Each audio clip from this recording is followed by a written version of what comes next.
Now let's talk a bit about karma. Is karma real? Does karma actually exist?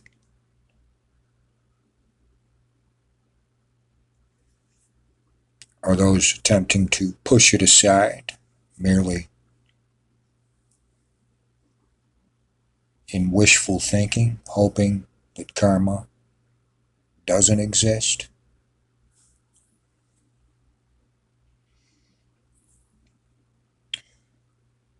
Before continuing to the main body of literature I will be referring to or reading,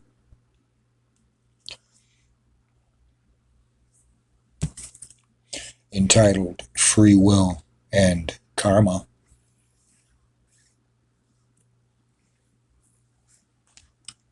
I want to share an article or a few articles and some definitions of terms associated with the concept of karma and or reaping what you've sown. So we're going to be looking at it from a theosophical, Christian, biblical, and Eastern perspective, depending on how you view it. And there's an article by Medium, The Nature of Reaping What You've Sown, and it mentions karma. A social analysis on bad things happening to bad people and good things happening to good people.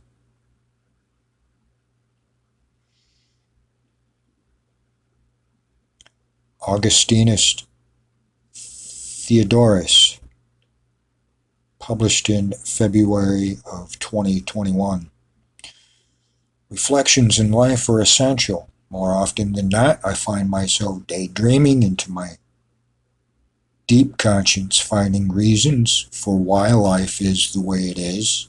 Why is there injustice? Why are some things left, quote unquote, unpunished?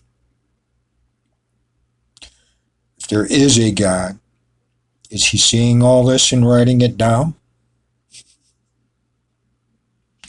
When talking about divine intervention to punish the unholy sinners, two things come to mind: either hell or karma. And in my opinion, these are definitely two terms that are indeed in connection with one another. Karma can also be heavenly. We all know what hell is. Some are in denial, whether you believe it or not, but what about the second word? What is karma? Karma is a Sanskrit word meaning action, work, or deed. It is commonly used to define a cause and effect. So that's scientifically the law of cause and effect, and rightly so.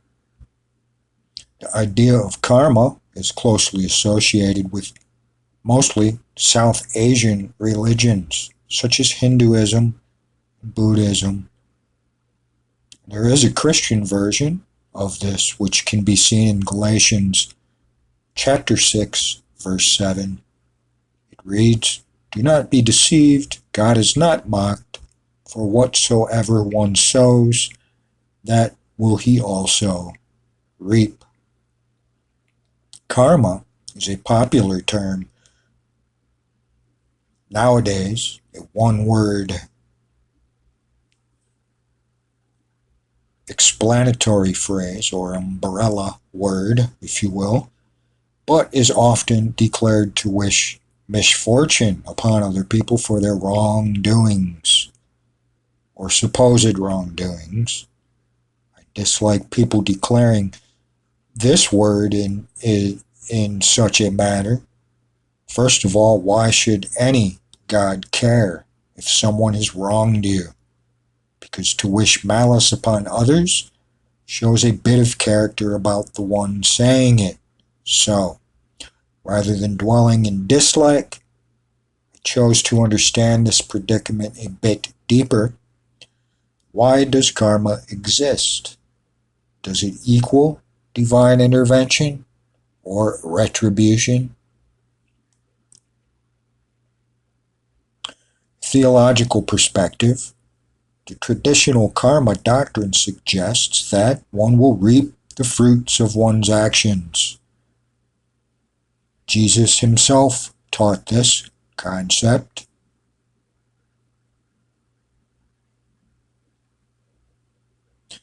Either one will inherit the fruit of goodwill or ignorance. It depends on the action of the individual in question.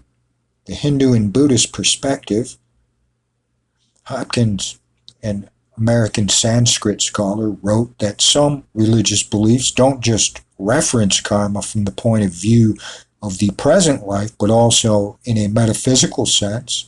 Some Buddhists believe the hardships we face in our current life are an atonement for our selfish nature in the life before. The doer of such detestable acts is usually punished by that other in their next life. Hence the term, what comes around goes around.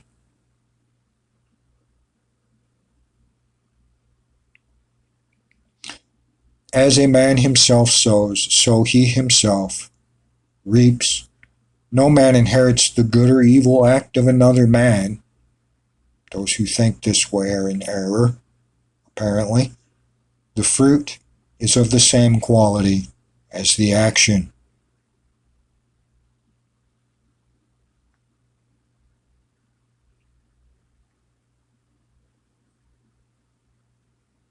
And if I'm not mistaken, it is a Buddha quote. In his paper, Hopkins mentions that the idea of metempsychosis or transfiguration precedes even the idea of hell itself. Also, that karma only refers to the fruit of the action. However, the consequence of action may bear no fruit in our current lives, but may be actuated on our next life, or even in hell itself.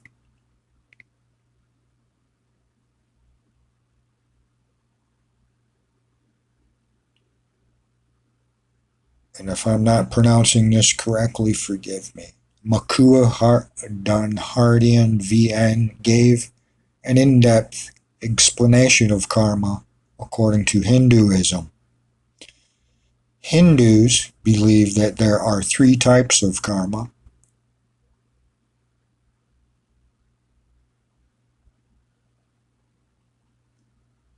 Prarabdha, Sanchita, and Agami karma. Prarabdha, or means begun, as in the action itself manifesting. You cannot avoid this karma because it has already begun and exists in the present. Sanchita refers to pile up or an accumulation of karma. Sanchita karma has been brought by us. An individual can clear themselves of their Sanchita karma as one must practice meditation, do prayers, service, and sharing of love and joy. Agami is karma that has not yet happened. Agami means not to come. Thus, it translates to the actions we do today that will have consequences in the future. However, it does not limit itself to action. It is also believed that strong impressions in the mind remain and that they can form future karma.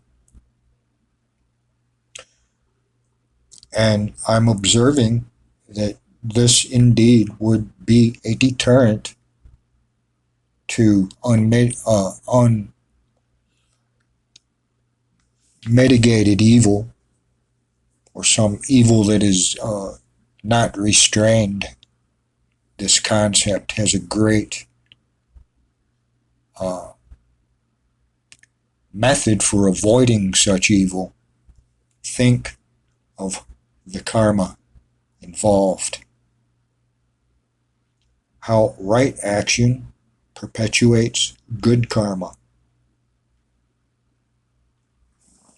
Definitely as a guide to navigate between what could be considered good or evil actions.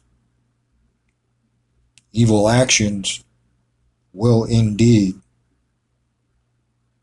be preceded by negative karma. Karma is a good spiritual concept to keep in line those devils that would perpetuate only havoc upon the human race. So any karmic system, whether it's Christian, Hindu, or Buddhist, is a good thing. The Christian perspective.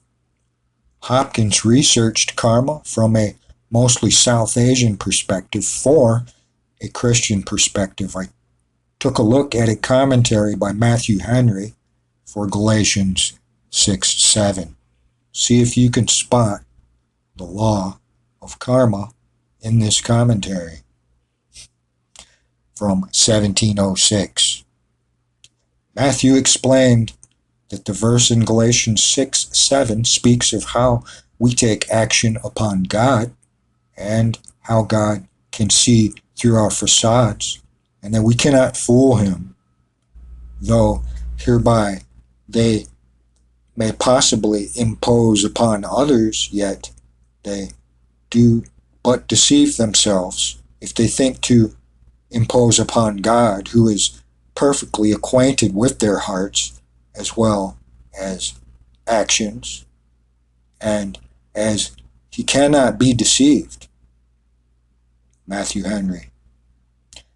The next part of the verse mentions that we reap what we sow. Matthew mentions that our present lives are the seed times, and that we will sow the great harvest in the other world, or what the Jewish Christian traditions call the world to come. The other world in question is presumably the afterlife, believed by Christians, that whatsoever a man soweth, that shall he also reap, and that according as we behave ourselves now, so will our account be in the great day. Our present time is seed time. In the other world there will be great harvest, and as the husbandman reaps in the harvest according as he sows in the seedlings, so we shall reap them as we sow now. Matthew Henry. The Christian version of karma is very different from the ones in South Asian religions, and such as Hinduism and Buddhism. Nevertheless, conceptually, they share much in common.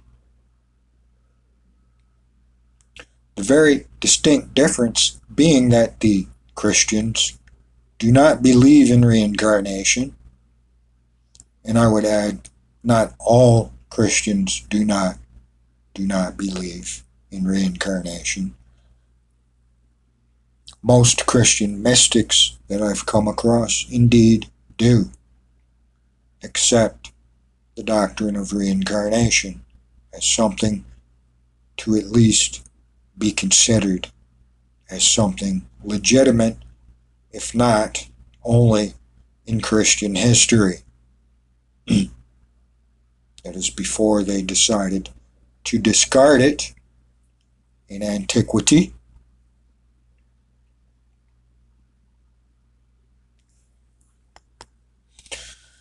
The very distinct difference being that Christians do not believe in reincarnation for the most part, most mainstream Christians. And the Bible never mentioned a quote-unquote second chance. Some would even find reincarnation distasteful and would refer or prefer, quote unquote, life in heaven. I assume this is why in the commentaries Matthew Henry specifically refers to our lives as the seed planting times, because if there is no reincarnation, the fruits we harvest would be in our afterlife, either in heaven or hell. The Christian belief values the relationship with God above all else because of their belief that Jesus Christ is their Lord and Savior. Theological conclusion: to answer the questions I asked at the end of the first section, the religions that I mentioned do believe in some sort of karma, albeit for very different reasons. For what I have gathered, karma is in no sort of way divine intervention. Rather, it is a natural occurrence of our behaviors. And I would add that perhaps more natural theologies, such as process theology, would take this into account. Natural occurrences, and not divine intervention.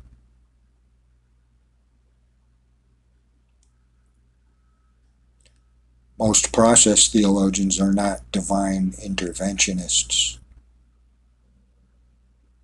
because said intervention is via a process and not some miraculous undertaking. It's natural occurrence.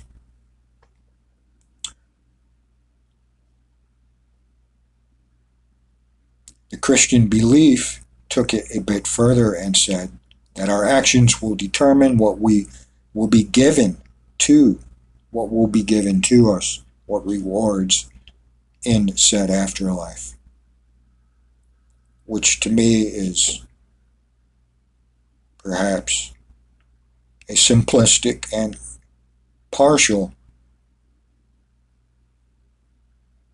view of things.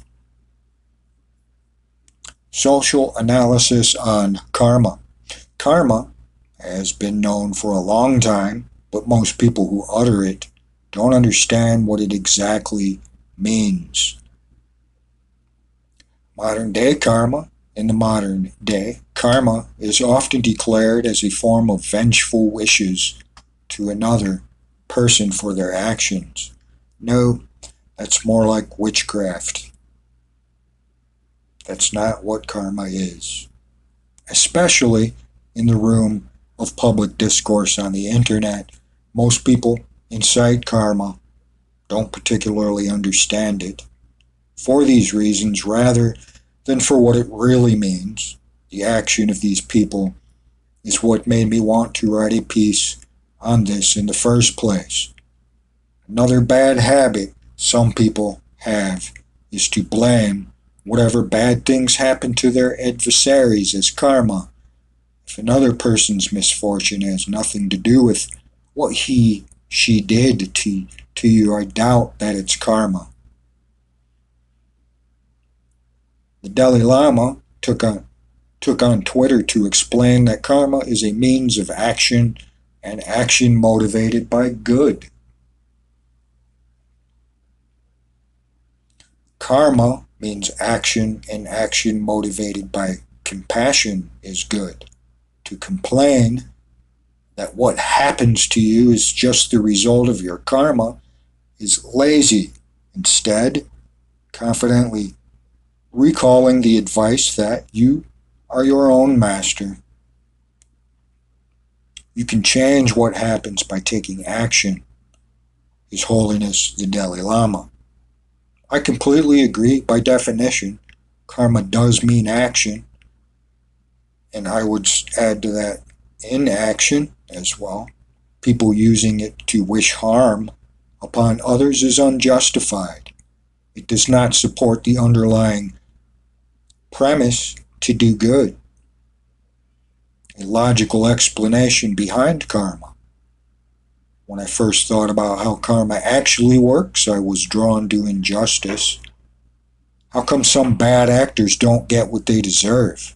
Assuming there is no afterlife, I thought, how does karma work in our present life? First of all, it became apparent that the underlying problem involves some psychology, so I searched up things regarding human behavior. What I found was a study about the desire for people to gather with like-minded others. Even though the study doesn't mention karma, the study did help me understand more about how karma exists. The study mentions that people tend to enter social circles where each person has a similar set of personalities, attitudes, and values. Imagine a person that has a habit of lying. Sure, people can catch a liar at first glance, but sooner or later, the liar would be sniffed out. People who value honesty more than anything will avoid them, leaving only circles of people with similar values. Presumably, a group of people that don't mind liars because they also lie. In this particular predicament, the person in question definitely got what he or she sowed, because their unfavorable habit got them in circles where there is little honesty. People who see this from a distance might perceive this as sort of karma for the dishonest person, but deeper analysis shows that our values can determine what happens to us in life.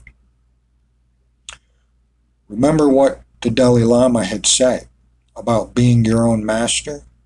I would assume that this is what he meant by it. Blaming things on karma is lazy because the underlying premise is not that the fortunes you were handed from your precious life or actions. Rather, you will definitely get what you deserve if you have the wrong set of values. Honesty rewards honesty. Dishonesty receives dishonesty.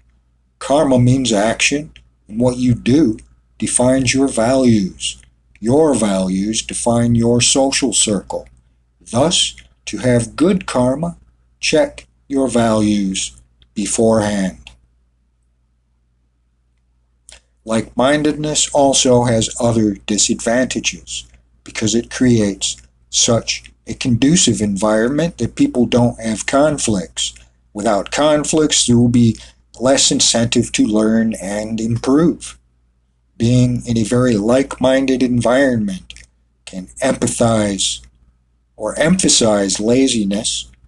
You will avoid difficult conversations even if it is necessary. This is another example of sowing the seeds you planted. If you are lazy and avoid challenges, you're more likely to fall behind. Karma happens every day.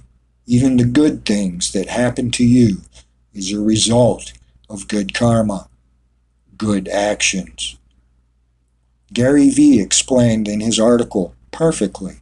He said some people call him lucky, while he believes that his achievements are the results of his actions, aka his karma. What goes around comes around. As I have explained before, don't blame karma for your misfortunes. Also, don't say it to wish harm upon others. Your thoughts define what kind of person you are, and that can result in bad karma for you too. I have lived through it. Admittedly, I like to complain a lot, and as a result, I am surrounded by like-minded people who also have a bad habit of complaining. You are in charge of your outcomes, and you should understand that. If you feel you're surrounded by people who dislike, re-evaluate your values.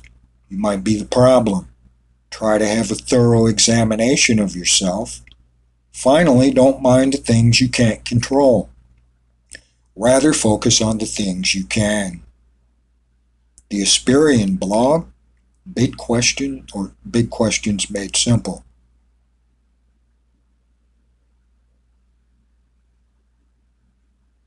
End of article. Now let's get to the Wikipedia or encyclopedic definition of karma. This is what it says. Karma, from Sanskrit, is an ancient Indian concept that refers to an action, work, or deed, and is effect or consequences. In Indian religions, the term more specifically refers to a principle of cause and effect. Science, often descriptively called the principle of karma, where individuals' intent and actions, intentions of the heart, cause, influence their future effect. Good intent and good deeds contribute to good karma, happier rebirths, while bad intent and bad deeds contribute to bad karma and bad rebirths. In some scriptures, however, there is no link between rebirth and karma. Karma is often misunderstood as fate, destiny, or predestination, or predetermination, rather. And these are all related concepts. The concept of karma is closely associated with the idea of rebirth in many schools of Indian religions, particularly Hinduism, Buddhism, Jainism, and Sikhism, as well as Taoism. And I would add that esoteric Christianity and Christian mysticism do have schools of thought that embrace these Eastern notions of karma, because they are said to be common ideas found within the Christian scriptures.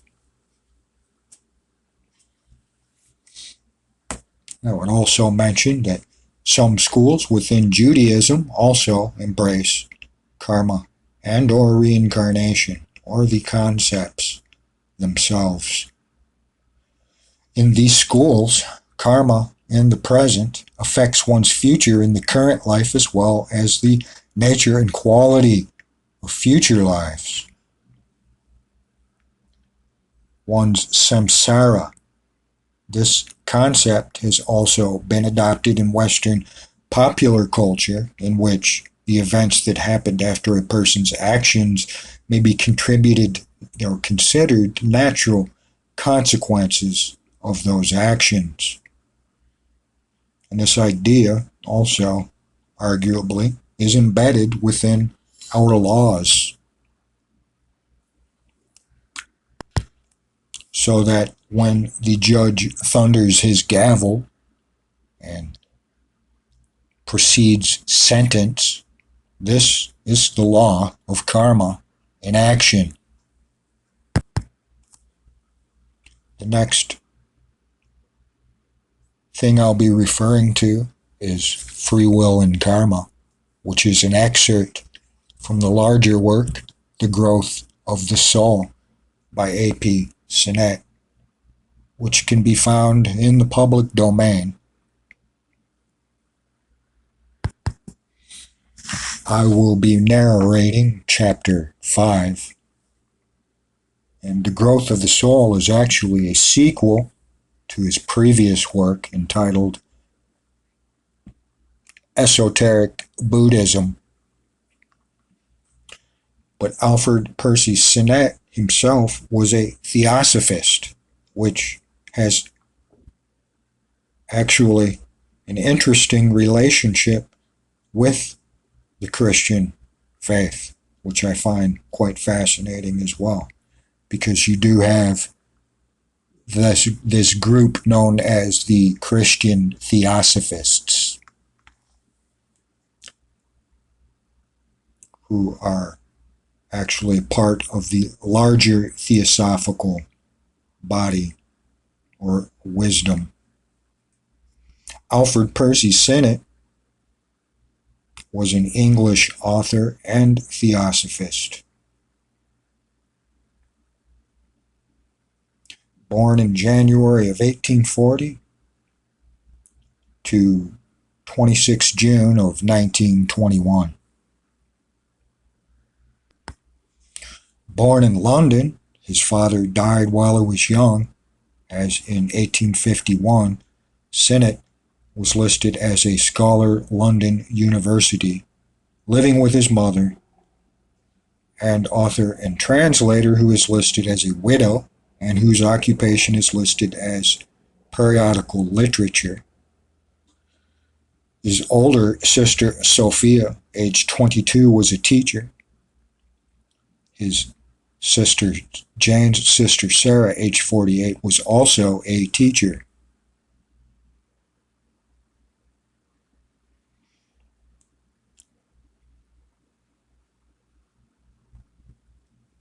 In 1870, he married his wife Patience, probably in the area of London. He is listed in the 1871 England census at age 31 as a journalist. Born in Middlesex, his wife Patience is 27, and her mother Clarissa, landowner, is living with them. In 1879, Sinnett moved to India, where he was the editor of The Pioneer, the leading English daily of India. He relates in his book, The Occult World, and no, I am not advertising occultism in any way, shape, or form.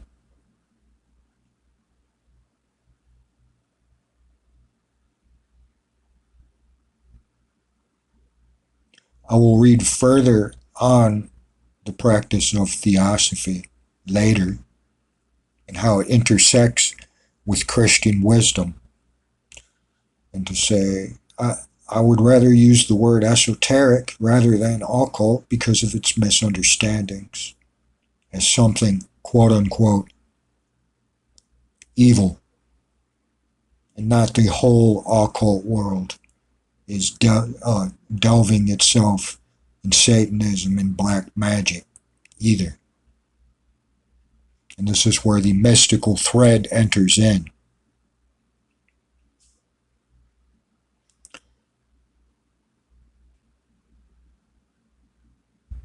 In 1880, Helena Blavatsky and Henry Steele Olcott visited the Sinnetts at their summer home in Simla, which generated the controversy that later helped lead to the split of the Theosophical Society, where, mostly written to Sinnett or his wife Patience, the letters from Blavatsky at this time, when asked whether if he wrote a letter to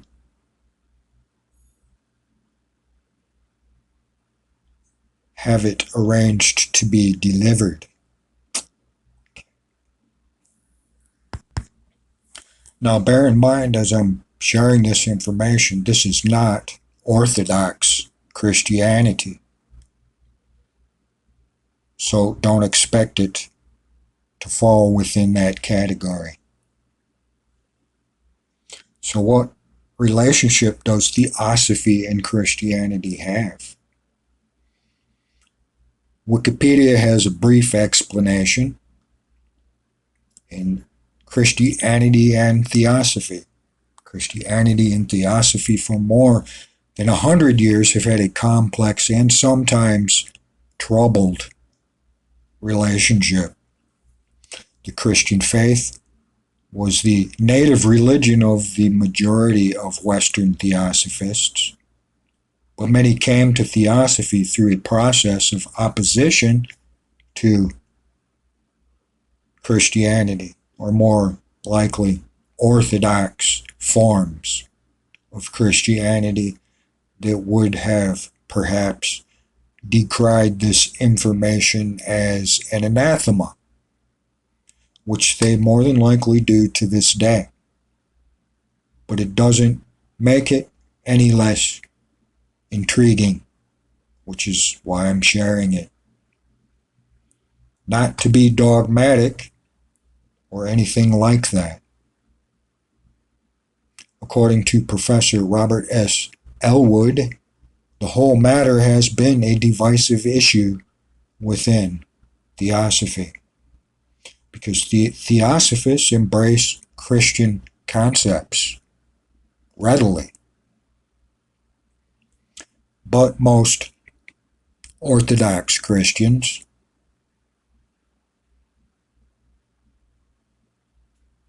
find it difficult to venture outside of their orthodox box of beliefs.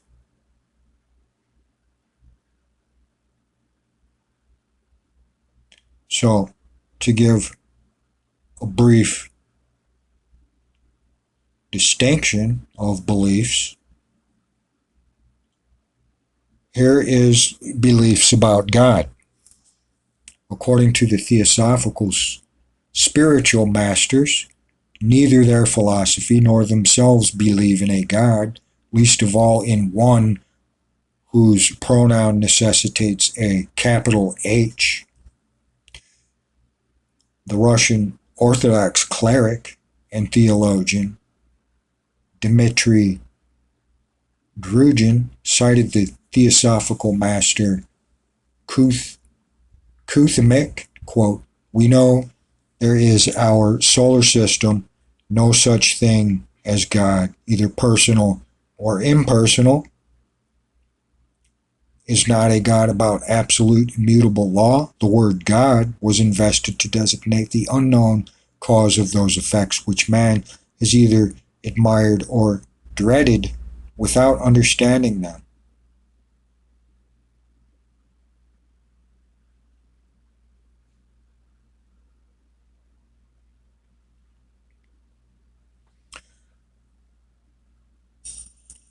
According to Blavatsky rather, Jesus was the grand philosopher and moral reformer. She considered Jesus as the great teacher, an avatar with healing and demon exorcising abilities. An American author, Joseph H.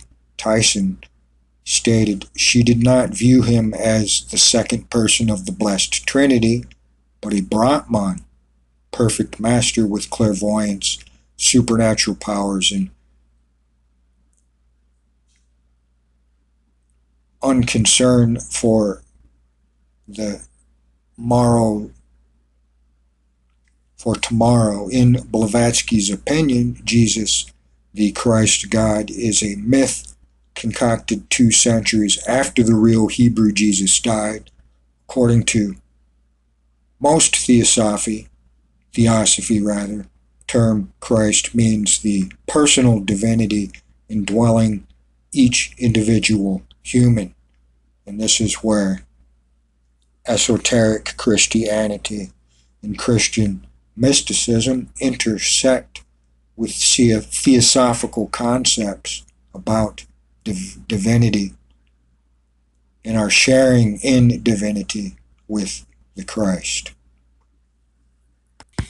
And now more specifically, let's define in Wikipedia Christian Theosophy.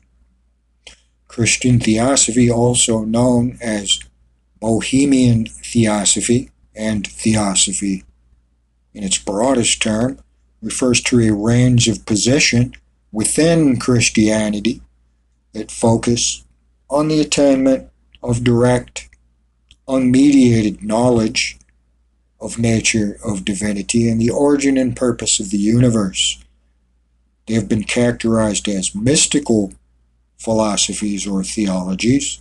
Theosophy is considered part of Western esotericism, which believes that the hidden knowledge, another term for occult, or wisdom from the ancient past offers a path to illumination and salvation, and not simply salvation alone,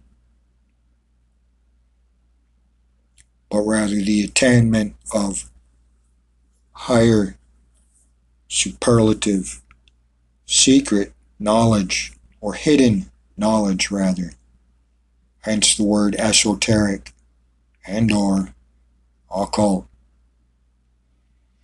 While general philosophy concerns the universal aspects of diverse esoteric traditions, including Hinduism and Buddhism, Christian theosophy is limited to Jewish and Christian elements,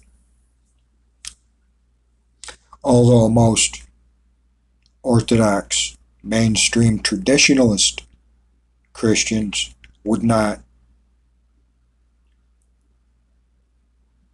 adhere to Christian theosophy as such.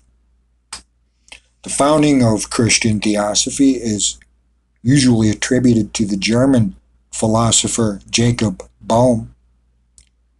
Jewish Kabbalah was also formative for Christian theosophy from Bohm on.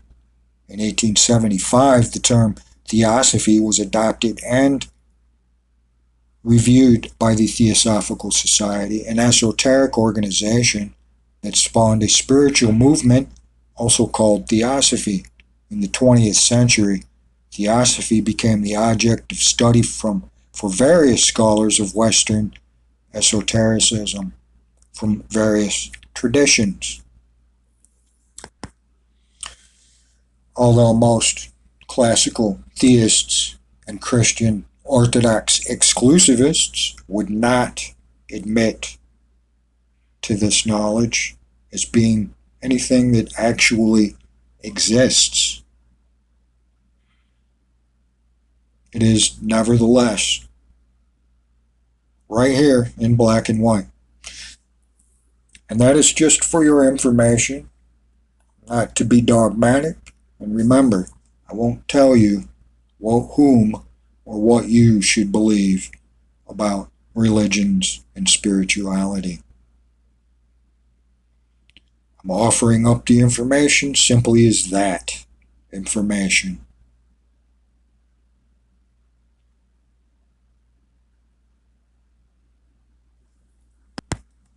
And now from Growth of the Soul, Free Will and Karma by A.P. Sinnett. From The Growth of the Soul, a sequel to Esoteric Buddhism, specifically on the subject of free will and karma. So the concept of free will, we have Western thought, and karma, we have Eastern thought. Preface to the first edition. The gulf which lies between the thinking of the ordinary world in reference to matters having to do with the destinies of the human soul and the position occupied by those students of the school with which I am specially concerned is widening year by year. Current teaching, as Mr. Balfour has called it, stands still. Knowledge concerning the conditions of existence in ultra-physical realms of nature has expanded enormously for those who have sought it the right way during the last 15 years and is expanding with ever-increasing rapidity. With the first gush of theosophic teaching, we were told that knowledge concerning matters generally thought to be unknowable had not only been reached by few philosophers holding themselves, for reasons of their own, aloof from contact with the world at large, but was acquirable also in the long run by all who took certain prescribed methods for its acquisition much more rapidly if appropriate qualifications were possessed at the outset. This idea has not lain unfruitful minds of those who were the first to appreciate the significance of the theosophical opening. Many are those who have entered, as the phrase goes, on the path of theosophical progress. Several have already advanced sufficiently to be themselves in a position to investigate mysteries hitherto regarded as lying beyond incarnate human. Much, therefore, that in earlier theosophical books could only be treated as an ex cathedra statement, forcibly appealing perhaps to reason, but not otherwise susceptible of verification, has come within range of personal observation for several students amongst ourselves. The sources of their earlier teaching have not by any means run dry, but we are now in a position to get corroborative testimony concerning the outlines of this teaching, together with an immense amplitude of detailed information from persons who have thus advanced a part of the way on the journey towards genuine spiritual development, views of nature which lie wholly beyond the range of ordinary perception have come within the domain of positive and experimental knowledge for those who have best profited by current opportunities.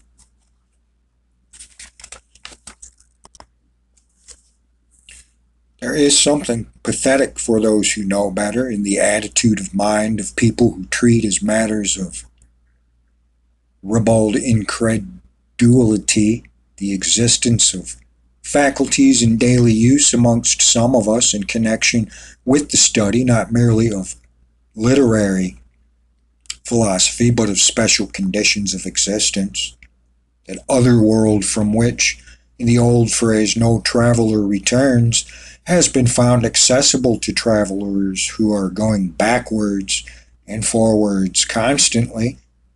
And in saying this, I am leaving entirely out of account communications from the next world, purporting to come from those who have passed over to it finally. The explanations given in the present volume concerning the principles on which the growth of the soul proceeds have been rendered possible by the continual expansion in this way of the fundamental teachings put forward in esoteric Buddhism, but nothing in this later presentation of the subject has been the fruit of mere intellectual speculation. Readers chiefly familiar with the metaphysics in their non-theosophical aspect are used to regarding them as altogether speculative, but however slowly those outside the central nucleus of theosophical activities may recognize the fact that nevertheless is that metaphysical experiment and observation have now become possible for a good many people still in direct relations with ordinary humanity. The human body is not really the prison of consciousness it was once supposed to be. Other senses may be developed besides the 5 faculties of physical perception, and the result is that a great deal may be known concerning aspects of nature which the familiar 5 faculties are quite unable to deal with. The information so attained is essentially necessary to a comprehension of the natural possibilities lying before man, in connection with that growth of his soul to which this volume relates.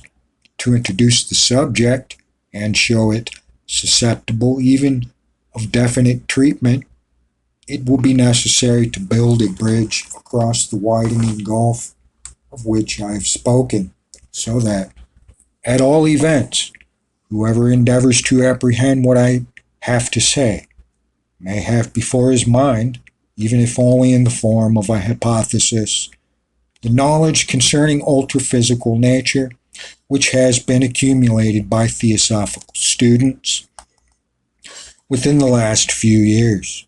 That which we have to recognize as actually going on in connection with the progress of the human race is a progressive growth as regards individual souls, not less protracted and elaborate than the evolutionary work going on part and pass on the physical plane of life, and developing the simplest organic cells into the complicated bodies of the higher animals. The fundamental blunder concerning the inner nature of man, which has saddled itself upon many religious systems, as true as they are beautiful in their spiritual essence, is the notion which represents the human soul as going through two simple phases, the physical existence of which we are cognizant on this earth, and the uniform, unchangeable destiny of the sorrow or joy that ensues hereafter as the consequence either of the brief physical life, according to one view, or of a pre-appointed destiny, according to another. That which we get at, since we have begun to understand the actual working of nature, is a scheme in which we see vast amplitudes of time laid out before consciousness as the field of its individualization, and stupendous possibilities of growth and development, extending as far beyond the heights which human civilization has yet reached as this has reared itself above the earliest humanity of which geology bears trace. I'm replacing the word occult with esoteric. Esoteric teaching casts a light to almost immeasurable distances along this path of progress, recognizing the continued individuality of every human being as extending through an infinite multiplicity of changes in varied states, the whole process moving in great cycles in which we return ever and anon to the physical plane of existence, and gather from each great sweep of the spiral evolution something which is contributed to truly permanent entity constituting the individual soul. It is the one unchangeable center of identity throughout the whole process. The expansion of its consciousness, faculties, and moral grandeur is the subject I have before me for elucidation.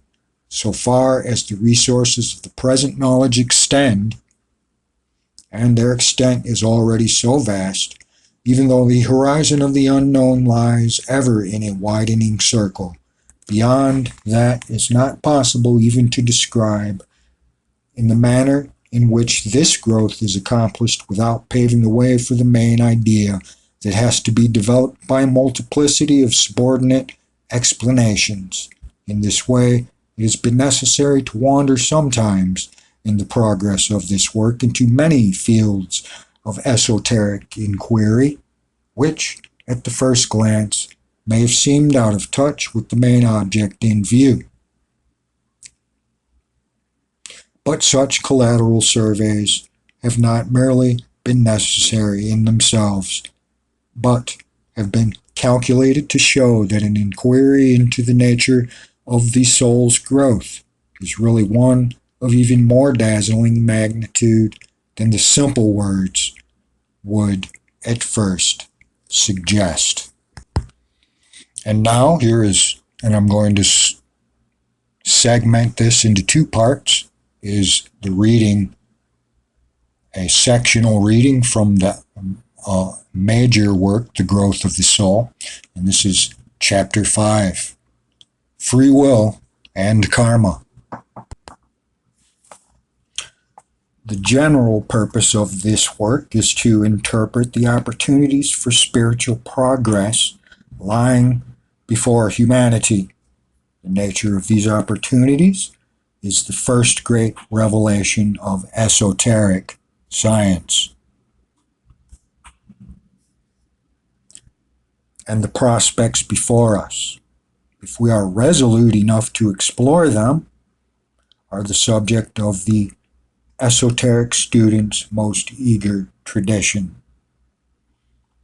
To avoid confusion, I'm using the term esoteric rather than occult, which they basically both have the same meaning.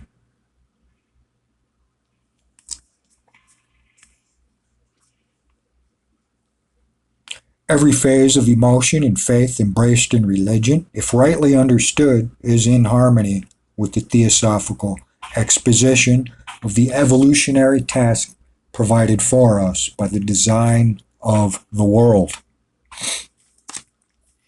We have traced in the great law of reincarnation the method employed by nature in working out that design up to a certain point, and have seen how the higher self of each human unit is the permanent center of consciousness, which is, in fact, the ego.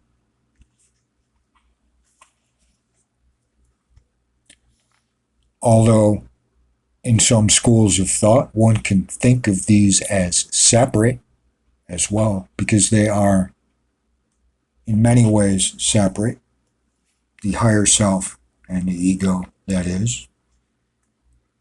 Many egocentric persons have not yet developed the higher self and have not yet integrated their ego into that higher self, and therefore live from the lower self, or the base self, if you will, that sinful nature from a biblical perspective,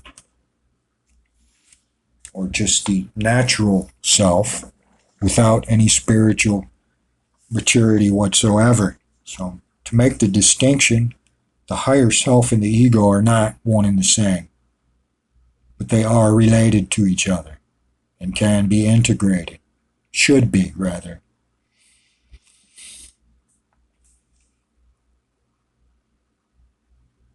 And the final expression of every effort which puts forth during the successive periods of its long struggle in incarnate life, we shall go on ultimately to endeavor, as far as it is possible, to do this from the point of view of consciousness reflected in a material organism, to realize the kind of existence towards which the higher self, strengthened and illuminated by accumulated knowledge and capacity, providing we do in fact spiritually grow or evolve. Some do not. Some remain stagnant, in fact. Must strive if it would fulfill the loftiest potentialities of its nature, and the explanation will be fortified by a review of the traces in ancient and medieval history which show us, now that we have the key to their real meaning, how earlier generations of men were already bent upon the supreme task. But many side lights have to be thrown on the explanations already given before the sufficient character of the theosophic revelation can be entirely appreciated. And at this stage, it may be convenient to deal with some metaphysical embarrassments which thinkers trained in European schools of philosophy will be apt very likely to regard as stumbling blocks in the way of the all-important doctrine on which the whole argument turns. That which recognizes in the spontaneous will of each individual the force which may direct his evolution into the right channel. Although few European thinkers adopted in its naked simplicity the doctrine of fatalism, we find the essential idea that the doctrine, firmly established in the theories of necessity, which stands in time-honored antagonism to the doctrine of free will. The arguments which make for each of these theories, considered separately, are often regarded as so irrefragable that the paradox in these days is accepted as such more often than discussed. The conflict of free will and necessity is hardly any longer an academical, rather a schoolboy theme for the exercise of wit, just as perpetual motion and the quadrature of the circle are problems left now to amuse juvenile engineers and mathematicians. Reason out the matter how we like. Each man feels within him that he has a liberty of choice between various courses of action at every step in his progress through life. Moreover, he not only feels this, but as a reasonable being, if he has any faith in an ulterior destiny, whatever it may be for the soul, he feels that human beings must have free will, or the notion of any spiritual consequences befalling them as a sequel to this life is incompatible with the operation of justice as a law of nature. End of part 1, and to be continued. Thank you for listening.